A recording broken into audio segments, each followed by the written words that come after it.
Reading practice from a book called You Can Trust the Communist to Be Communist, written by Dr. Fred C. Schwarz.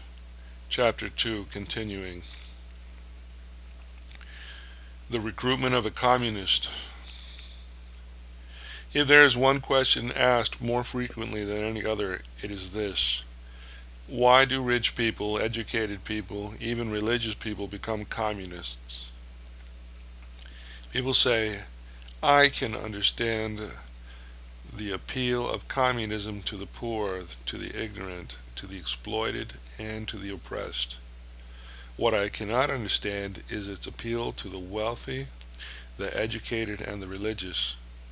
Why do millionaires, college professors, and even ministers of religion become communists? The truth is that communism, as such, has little appeal for the poor, the oppressed, or the exploited. The excuse me. The basic appeal of communism is to the educated, and particularly to the student intellectual.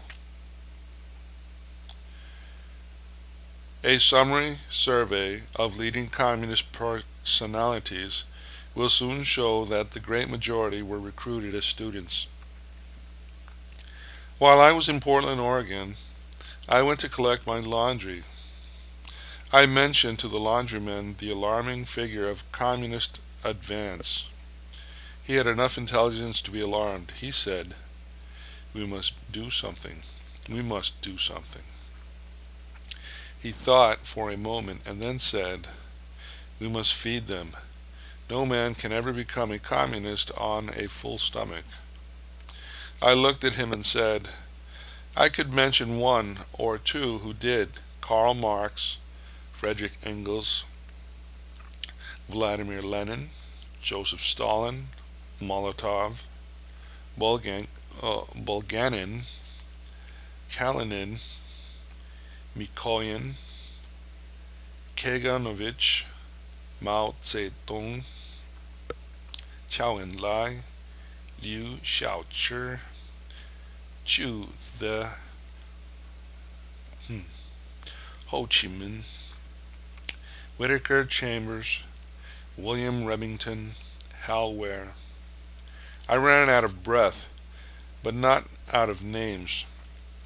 Go to any country in the world, take the outstanding communist figures, and if they become communist in a non-communist country, you will find almost without exception that they embrace communism as student intellectuals. Consider, for example, the Communist Party of China. The chairman Mao Zedong was converted to communism at the age of 21 while he was a student librarian at the National University in Peking.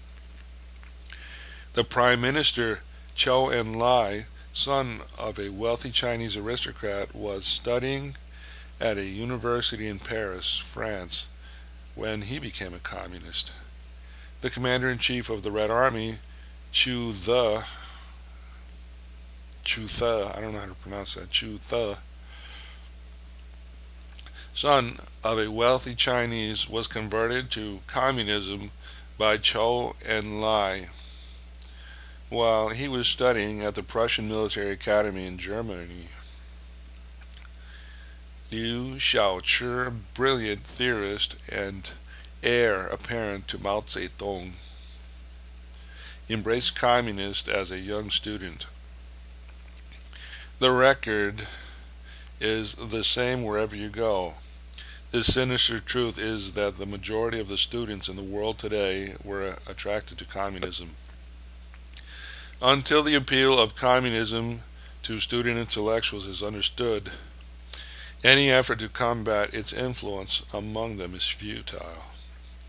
Following an address at the Baptist school in the South, two students approached me, one from Mexico, the other from North Korea. The student from Mexico said, "When I was doing the pre-medical course in Mexico City, 80% of the medical students were communists." They were organized into cells. Their leaders, utterly godless and materialistic, were trained in Moscow. Actually, actually, it is doubtful that 80% of the students were really members of the Communist Party. This would be contrary to the communist concept of a small elite group which influences, controls, and exploits much larger groups. However, his statement does indicate the powerful influence of communism among the students of Mexico. The same thing is true in the universities in Central and South America, India, Japan, Indonesia, the Near East, Africa, and in a measure in Europe and America. The appeal to communism is the appeal to communism to the student intellectual is extensive and powerful indeed. It may well be asked why this is so. Some insights into this was given by the second student. He was a refugee from North Korea. America had opened its arms and its heart and had given him refuge. He was surrounded by love and affection. He was well fed and well clothed. An individual protected by law, significant and important. Despite all this, the ideas of the communists had planted in his mind as a child were still there. He began immediately to tell me all that was wrong with America and right with communism. The trouble with America, he said, was the way the bosses exploit the workers, particularly in the South. American prosperity was a bubble that was going to burst into unemployment, depression, crisis, and civil war. He went on to say that in North Korea they had new democracy, which was bad. So bad that he had to flee from it. But new democracy was going to develop into socialism, which as socialism such as existed in Russia, which was much better.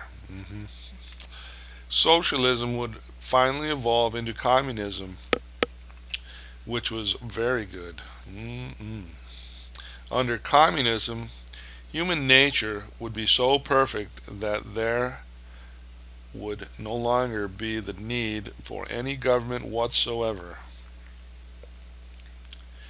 The reality had driven him forth in hunger, nakedness and terror, but the vision still lived within his mind. This student showed rather clear certain aspects of the appeal of communism to the student mind. Communism utilizes four things to recruit the young intellectual. These are: 1. Disenchantment with capitalism. 2. Materialistic philosophy. 3. Intellectual pride. 4. Unfulfilled religious need.